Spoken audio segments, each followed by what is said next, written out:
કોષ રચના અને કાર્ય, સેલ સ્ટ્રક્ચર એન્ડ ફંક્શન. તમે અભ્યાસ કરી ચૂક્યા છો કે પ્રત્યેક સજીવ અનેક અંગ ધરાવે છે. તમે ધોરણ 7માં પાચક અંગો વિશે અભ્યાસ કરી ચૂક્યા છો કે જે ભેગા મળીને પાચન તંત્રની રચના કરે છે. કોઈ પણ તંત્રમાં પ્રત્યેક અંગ અલગ અલગ કાર્ય કરે છે, જેમ કે પાચન, સ્વાંગીકરણ તથા અભિશોષણ. તેવી જ રીતે જુદા જુદા વનસ્પતિ અંગો પણ વિશિષ્ટ કાર્યો કરે છે. ઉદાહરણ તરીકે મૂળ, પાણી તેમજ ખનિજ ક્ષારોના શોષણમાં મદદ કરે છે. તમે ધોરણ 7માં અભ્યાસ કર્યો કે પર્ણો ખોરાક સંશ્લેષણ માટે જવાબદાર છે. દરેક અંગ એક નાના ભાગ દ્વારા નિર્માણ પામે છે, જેને પેશી કહે છે. નિશ્ચિત કાર્યો કરતા કોષોના સમૂહને પેશી એટલે કે ટિશ્યુઝ કહે છે. પહેલીને સમજાયું કે એક અંગ પેશીઓનું બનેલું છે, જે ખરેખર કોષથી બનેલી હોય છે. જીવંત સંરચનામાં કોષ એ મૂળભૂત માળખાકીય એકમ છે. કોષના ભાગો, પાર્ટ્સ ઓફ સેલ. કોષરસ પટલ, સેલ મેમ્બ્રેન. કોષના મૂળભૂત ઘટકો તરીકે કોષરસ પટલ, કોષરસ અને કોષ કેન્દ્ર છે. કોષરસ તેમજ કોષ કેન્દ્ર કોષરસ પટલ દ્વારા ઘેરાયેલા હોય છે. કોષરસ પટલ એક કોષને બીજા કોષ તથા ઘેરાયેલ દ્રવ્યોથી અલગ કરે છે. કોષરસ પટલને જીવરસ પટલ પણ કહે છે. કોષરસ પટલ છિદ્રાળુ હોય છે તથા વિભિન્ન પદાર્થોની કોષમાં અવરજવર માટેનું નિયમન કરે છે. પ્રવૃત્તિ 8.3. કોઈ પણ કોષના મૂળ ઘટકને અવલોકન કરવા માટે એક ડુંગળી લો. ઉપરના સુકાયેલા ગુલાબી ફોતરાને દૂર કરો. તમે ડુંગળીની સફેદ માંસલ સપાટીને ચીપિયાની મદદથી કે હાથ દ્વારા પણ અલગ કરી શકો છો. તમે ડુંગળીને તોડીને પણ આ પાતળા પટલને અલગ કરી શકો છો. કાચની સ્લાઇડ પર પાણીનું ટીપું મૂકીને પાતળા પટલને તેની પર મૂકો. પાતળું પટલ બ્લેડ અથવા ચીપિયાની મદદથી લઈ શકાય છે. હવે આ પટલ મિથિલિન બ્લુ વડે અભિરંજિત કરો અને તેની ઉપર કાચની કવર સ્લિપ મૂકો. ધ્યાન રાખો કે કાચની કવર સ્લિપની અંદર હવાના પરપોટા રહી ન જાય. ત્યારબાદ માઇક્રોસ્કોપમાં તેનું અવલોકન કરો. તેની આકૃતિ દોરી નામ નિર્દેશન કરો. તમે તેની સરખામણી આકૃતિ 8.5 સાથે કરી શકો છો. ડુંગળીના કોષનું સીમા સ્તર કોષરસ પટલ એટલે કે સેલ મેમ્બ્રેન હોય છે, જે એક વધારાના દ્રઢ આવરણ દ્વારા આવૃત હોય છે, જેને કોષ દિવાલ કહે છે. કોષના કેન્દ્રમાં ઘટ ગોળાકાર સંરચના હોય છે, જે કોષ કેન્દ્ર એટલે કે ન્યુક્લિયસ કહેવાય છે. કોષ કેન્દ્ર તેમજ કોષરસ પટલના વચ્ચે જેલી જેવો પદાર્થ આવેલ હોય છે, તેને કોષરસ એટલે કે સાયટોપ્લાઝમ કહે છે. હું જાણવા માંગુ છું કે વનસ્પતિ કોષોને કોષ દિવાલની જરૂરિયાત શા માટે હોય છે?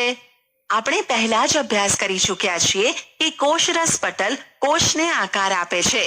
વનસ્પતિ કોષોમાં કોષરસ પટલની સાથે વધારાનું એક બહારની બાજુ જાડું પડ આવેલું હોય છે, જેને કોષ દિવાલ કહે છે. કોષરસ પટલની ફરતે આ વધારાનું પડ વનસ્પતિના કોષોના રક્ષણ માટે જરૂરી છે. વનસ્પતિ કોષોને તાપમાન, ઝડપથી ગતિ કરતી હવા, પવન, વાતાવરણીય ભેજ વગેરેથી રક્ષણની જરૂર છે.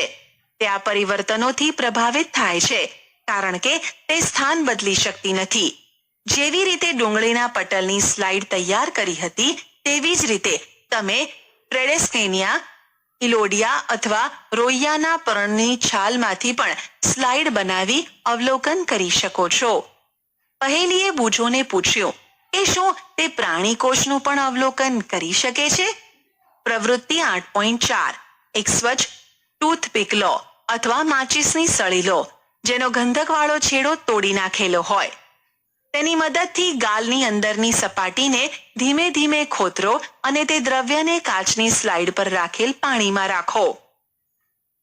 તેમાં આયોડીનનું એક ટીપું ઉમેરો અને તેના ઉપર કવર સ્લિપ મૂકો, અથવા વિકલ્પ સ્વરૂપે મિથિલિન બ્લુના 1-2 ટીપા લઈ શકો છો. હવે સ્લાઇડનું અવલોકન માઇક્રોસ્કોપમાં કરો. તમને ગાલના પડમાં અનેક કોષો જોવા મળશે. તમે કોષરસ પટલ, કોષરસ અને કોષ કેન્દ્રને ઓળખી શકશો. પ્રાણી કોષોમાં કોષ દિવાલ ગેરહાજર હોય છે.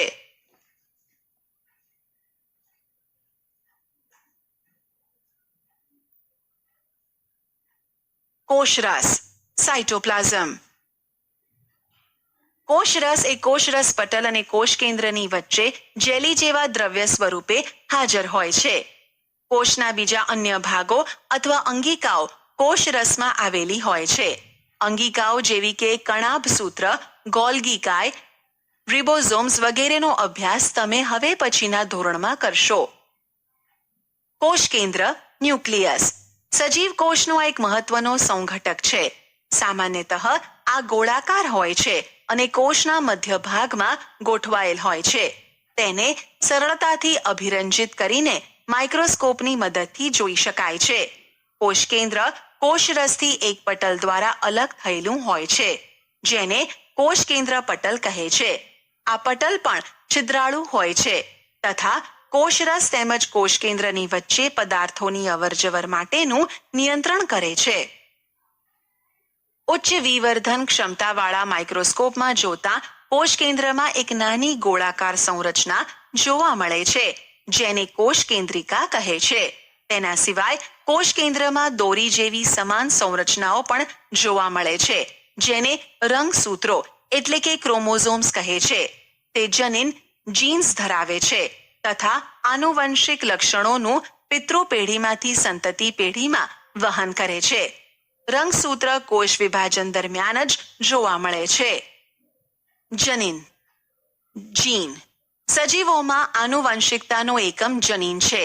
તે પિતૃ પેઢીમાંથી સંતતિ પેઢીમાં આનુવંશિક લક્ષણોનું વહન અને નિયંત્રણ કરે છે.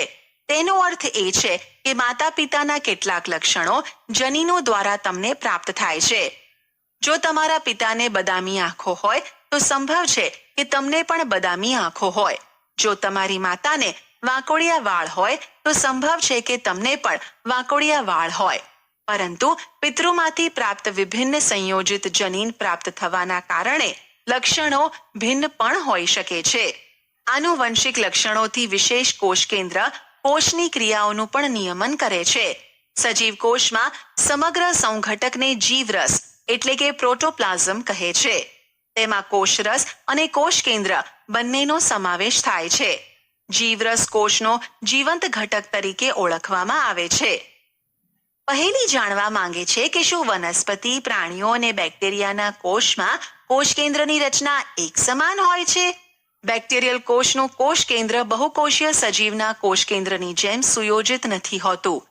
તેનામાં કોષ કેન્દ્ર પટલની ગેરહાજરી હોય છે. એવા કોષો જેમાં કોષ કેન્દ્ર દ્રવ્ય કોષ કેન્દ્ર પટલ વગર હોય છે તેને આદિ કોષ કેન્દ્રીય કોષ પ્રોકેરિયોટિક સેલ કહેવાય છે. આ પ્રકારના કોષોવાળા સજીવો આદિ કોષ કેન્દ્રી સજીવો તરીકે ઓળખાય છે. પ્રો આદિ, કેરિયોન કોષ કેન્દ્રીય. બેક્ટેરિયા અને નીલ હરિત લીલ તેનું ઉદાહરણ છે. ડુંગળીના કોષો તેમજ ગાલના કોષોમાં કોષ કેન્દ્ર પટલયુક્ત કોષ કેન્દ્ર જોવા મળે છે. તેને સુકોષ કેન્દ્રીય યુકેરિયોટિક સેલ કોષો કહે છે અને આવા કોષ ધરાવતા સજીવોને સુકોષ કેન્દ્રી યુકેરિયોટિક સજીવો સુ કેરિયોન કોષ કેન્દ્રીય કહે છે. ડુંગળીના કોષનું સૂક્ષ્મ દર્શક યંત્ર વડે અવલોકન કરતી વખતે તમે કોષરસમાં રહેલી ખાલી જગ્યાઓ પર ધ્યાન આપ્યું? તેને રસધાની એટલે કે વેક્યુલ કહે છે. ડુંગળીના કોષની જેમ રસધાની એક તેમજ મોટી હોય છે. ગાલના કોષમાં નાની નાની રસધાનીઓ હોય છે. મોટી રસધાનીઓ સામાન્ય રીતે વનસ્પતિ કોષોમાં જ જોવા મળે છે. પ્રાણી કોષમાં આ રસધાનીઓ અત્યંત નાની હોય છે. ચેડેસ્કેન્શિયા પર્ણના કોષોમાં તમે અનેક નાની રંગીન સંરચનાઓ જોઈ હશે.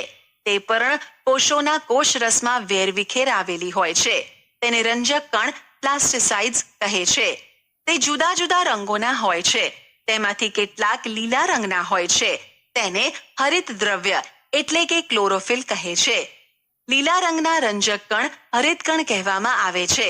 તે પર્ણોને લીલો રંગ પ્રદાન કરે છે.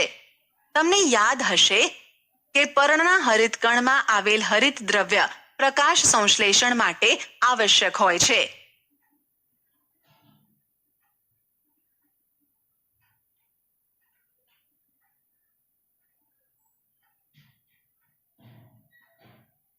વનસ્પતિ કોષ અને પ્રાણી કોષની તુલના. Comparison of plant and animal cells. જો તમે આગળની પ્રવૃત્તિ 8.3 અને 8.4 ને યાદ કરો તો તેના આધાર પર વનસ્પતિ કોષ અને પ્રાણી કોષની સંરચનાની તુલના કરી શકશો. આકૃતિ 8.7 એ બી નું ધ્યાનપૂર્વક અવલોકન કરો. ચાલો વનસ્પતિ તેમજ પ્રાણી કોષની વચ્ચે રહેલી સમાનતા તેમજ ભિન્નતાની યાદી બનાવીએ. કોષ્ટક 8.1 માં માત્ર કેટલાક લક્ષણોનો ઉલ્લેખ કરવામાં આવેલ છે. તમે વધારે લક્ષણોનો ઉલ્લેખ કરી શકો છો. કોષ્ટક 8.1 વનસ્પતિ કોષ અને પ્રાણી કોષની તુલના. ક્રમ ભાગો વનસ્પતિ કોષ પ્રાણી કોષ. 1 કોષરસ પટલ હાજર હાજર. 2 કોષ દિવાલ હાજર ગેરહાજર. 3 કોષ કેન્દ્ર. 4 કોષ કેન્દ્ર પટલ. 5 કોષરસ. 6 રંજક કણ. 7 રસધાની.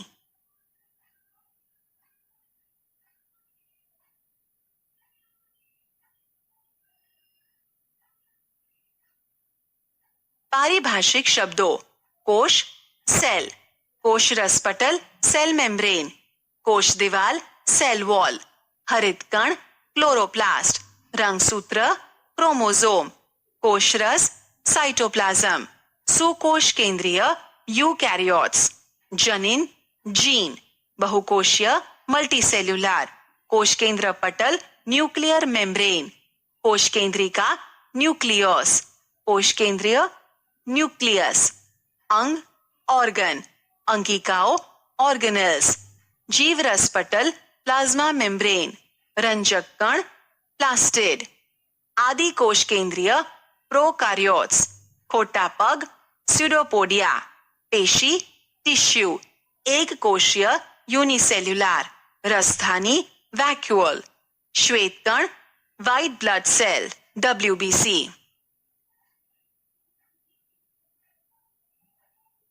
તમે શું શીખ્યા? બધા સજીવો નાના ભાગના બનેલા હોય છે જેને અંગો કહે છે. અંગો અત્યંત નાના ભાગના બનેલા હોય છે. સજીવોના નાનામાં નાનો જીવંત એકમ કોષ છે. સૌપ્રથમ બૂચમાંથી કોષની શોધ 1665માં રોબર્ટ હુકે કરી. કોષો વિવિધ આકાર અને કદમાં જોવા મળે છે. કોષોની સંખ્યા સજીવ પ્રમાણે ભિન્ન જોવા મળે છે. કેટલાક કોષો નરી આંખે પણ જોઈ શકાય છે. ઉદાહરણ તરીકે મરઘીનું ઈંડું. કેટલાક સજીવો એક કોષી જ્યારે કેટલાક સજીવો ઘણા બધા કોષોના બનેલા હોય છે. એક કોષી સજીવોમાં એક જ કોષ જે બધા જ કાર્યો કરે છે, જે બહુકોષીય સજીવોમાં વિશિષ્ટ કોષોના સમૂહ દ્વારા સંપૂર્ણ થાય છે. કોષના 3 મૂળભૂત ભાગ હોય છે, જેમાં 1 કોષરસ પટલ, 2 કોષરસ જેમાં નાની નાની સંરચનાઓ જોવા મળે છે અને 3 કોષ કેન્દ્ર. કોષ કેન્દ્ર પટલ દ્વારા કોષરસથી અલગ પડે છે. કોષ કે જેમાં કોષ કેન્દ્રનો યોગ્ય વિકાસ ન થયેલ હોય, એટલે કે કોષ કેન્દ્ર પટલનો અભાવ હોય, તેને આદિકોષ કેન્દ્રીય કોષ કહે છે. વનસ્પતિ કોષો એ પ્રાણી કોષો કરતાં ભિન્ન હોય છે, કારણ કે તેમાં કોષરસ પટલને ફરતે કોષ દિવાલ આવેલ હોય છે. રંગની સંરચના કે જેને રંજક કણ પ્લાસ્ટિડ કહે છે, તે માત્ર વનસ્પતિ કોષોમાં જ જોવા મળે છે. લીલા પ્લાસ્ટિડ જેમાં હરિત દ્રવ્ય ક્લોરોફિલ જોવા મળે છે, તેને હરિત કણ કહે છે.